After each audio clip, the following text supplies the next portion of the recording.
day of learning and fun. Tickets are limited. Call now at 1-800-222-9728 or visit channel2.org. The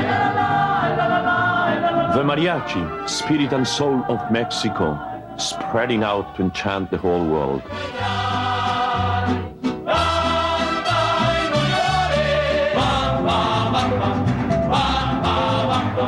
Come join us on an unforgettable musical journey. Saturday at 9 on Channel 2. With channel2.org, it's never been easier to find what you need to know. Just click it. Support Channel 2 through our new ePledge Express. Just click it. From daily program highlights to weekly schedules to the future of television. Just click it. Go in depth on Channel 2 productions with our companion sites, or get the inside track on the best programs with our What to Watch newsletter. You can even shop online at the Channel 2 Mall. Just click it. Channel2.org. It's what you need to know. Channel 2 gratefully acknowledges these members of our Sustainer program for their ongoing pledge of support.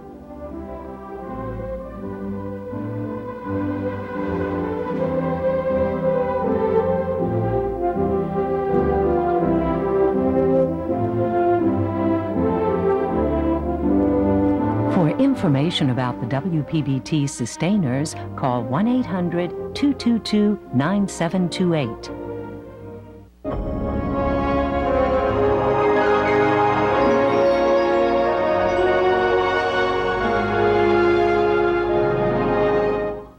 BBC World News is brought to you by WLIW New York. Funding of this presentation has been provided by the Freeman Foundation of New York and Stowe, Vermont, and by the Rockefeller Foundation and Carnegie Corporation of New York. The U.S. authorities announced an investigation into the massive power blackout. It's not clear how it started, but U.S. and Canadian officials are blaming each other.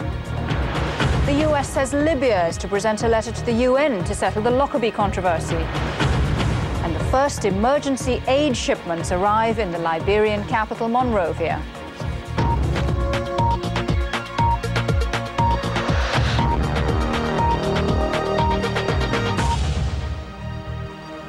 I'm Nisha Pillay. Hello and welcome to BBC World News. After the worst ever power cuts in North America, electricity supplies are gradually being restored, but recriminations have started over which country caused the crisis in the first place.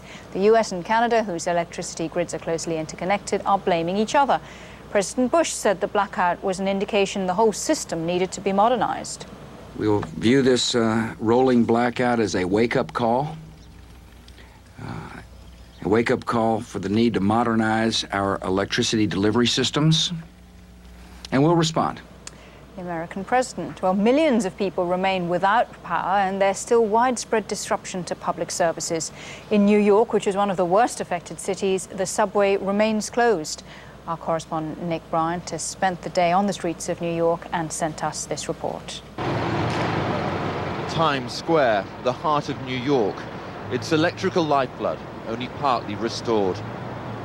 So dancing neon and power-starved screens. It's going to take days until New York returns to normal. So right now, fast food requires a lengthy wait. Many of these tourists hadn't eaten a proper meal since the blackout began. God shut you down, because I prayed to... But even without power, this is a city of extraordinary energy. Well, you know, God sent an angel to shut you down yesterday.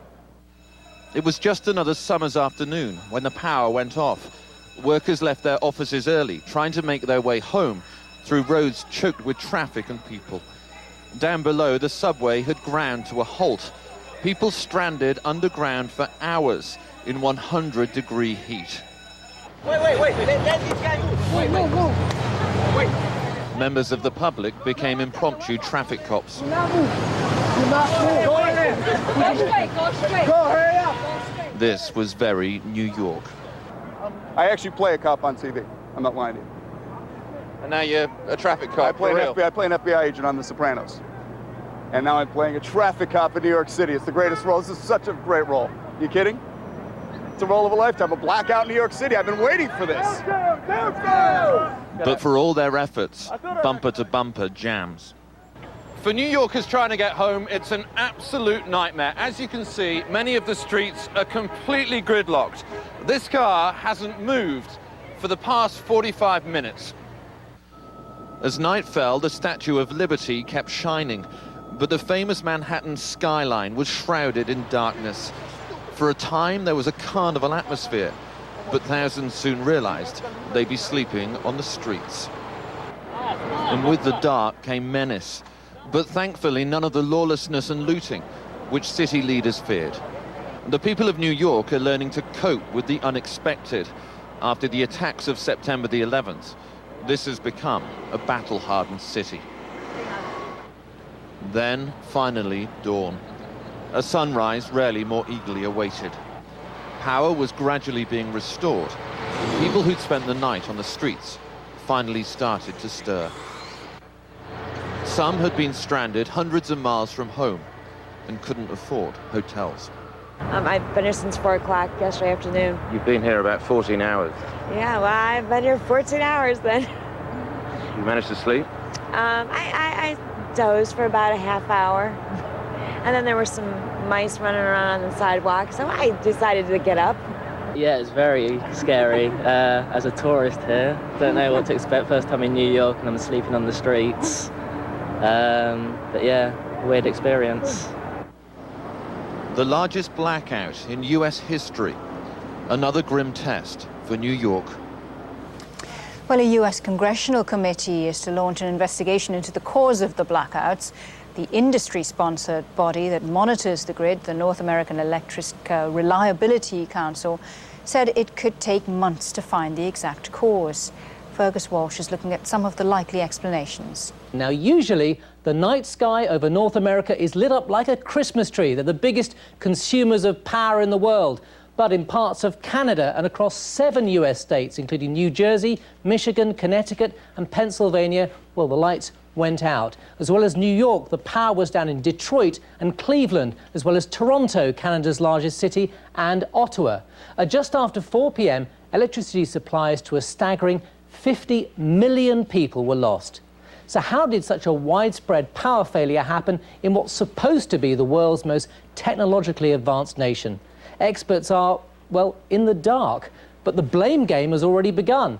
The Canadians say it wasn't them and have pointed the finger at several American power plants. Not so, say the Americans. The problem started in Canada. It appears an event took place up in Canada and that the load shedding that perhaps they should have done was not done in a ways that prevented the New York power grid from having to try to supply power. Well, whoever's to blame, once that first plant shut down, it put extra pressure on the neighbouring power stations. The demand was so great that it tripped circuit breakers in the other plants to protect their equipment from being damaged. It led to a domino effect. They shut down one by one, and as each second passed, more came offline and the power went off. Fergus Walsh there putting us in the picture. Well, a Michigan state has become the latest in the U.S. to declare a state of emergency during the continuing blackout.